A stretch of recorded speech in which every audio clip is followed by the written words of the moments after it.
Hi, Lorraine Menza here, and in this video blog, I'm going to talk to you about imagination and its importance. Now, Albert Einstein has a quote that says, "Imagination is more important than knowledge. Knowledge is limited, and imagination encircles the world." Can you imagine a world without the internet or your cell phone without the ability to text and call anybody anytime, any place you want? Well, it was those kind of things that were created due to somebody's imagination. They thought about this, figured it out, and put it into place. And that's the kind of thing we need more in this world. It's the imagination. It's the people that imagine and help create and produce things that we never would have. Think about all the things that we have put into place due to someone's imagination. Now, I believe that today's children we're doing them a disservice. I think a lot of parents don't provide enough downtime for their children. I mean, everything is scheduled from their playtime, or they have too many things to do after school. They may have, dance rehearsal or dance recitals and everything, sports. I'm not saying don't get your kid involved with things. I'm saying there really needs to be some downtime for a kid to be a kid. When I was younger, our parents didn't schedule anything for us. We just went out and played. And we learned to do things all on our own. I mean, we made up games as we went along. When I was in fifth grade, I wrote a play. I wrote a play about how Halloween began, and we presented it in front of in front of two fifth grade classes. And that was just sitting down because we had nothing to do. We sat down, we wrote a play. And the other thing that I remember doing, my dad had this wood framework that was downstairs in our basement. He was going to build a bar. It was really big too. And it just was down in our basement.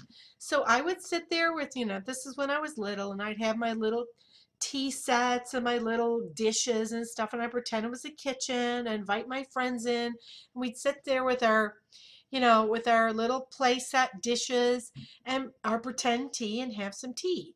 And you know what? I just think that it's that kind of stuff that helps inspire creativity and imagination, and we need more of it in a world.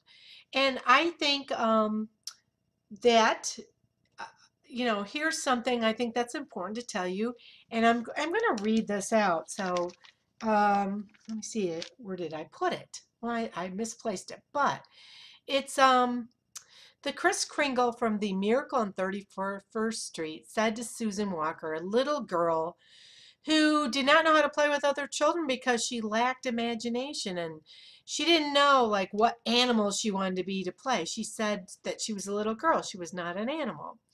So Kris Kringle was trying to explain to her how to use your imagination. So he said to her, "Do you know what the imagination is?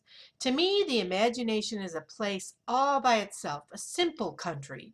Now you know about the French nation and the British nation. Well, this is the imagination. It is a wonderful place. How would you like to be able to make snowballs in the summertime or drive a big bus down Fifth Avenue? How would you like to be a big ship that travels to China or Australia?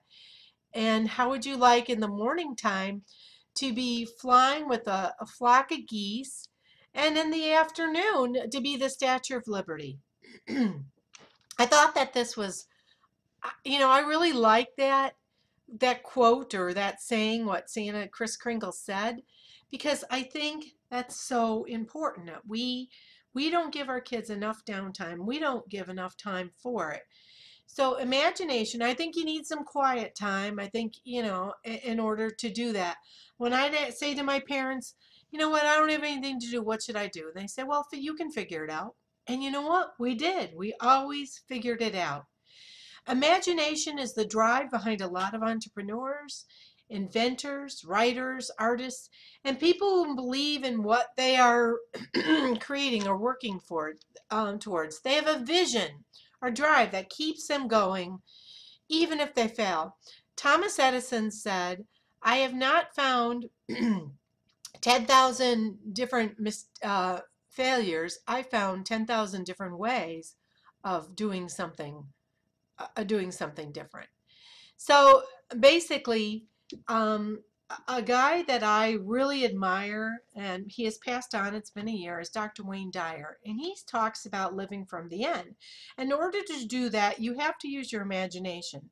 So believe what you want to exist already exists. And if you are a person who's more creative and more imaginative, I believe that you can do this much better than someone who just doesn't ever do that. Dr. Wayne Dyer believed that we need to practice getting what we believe and putting it into our subconscious mind. We have to think it, feel it, and practice it. So, by practicing it, it's kind of like basketball players or professionals and baseball players.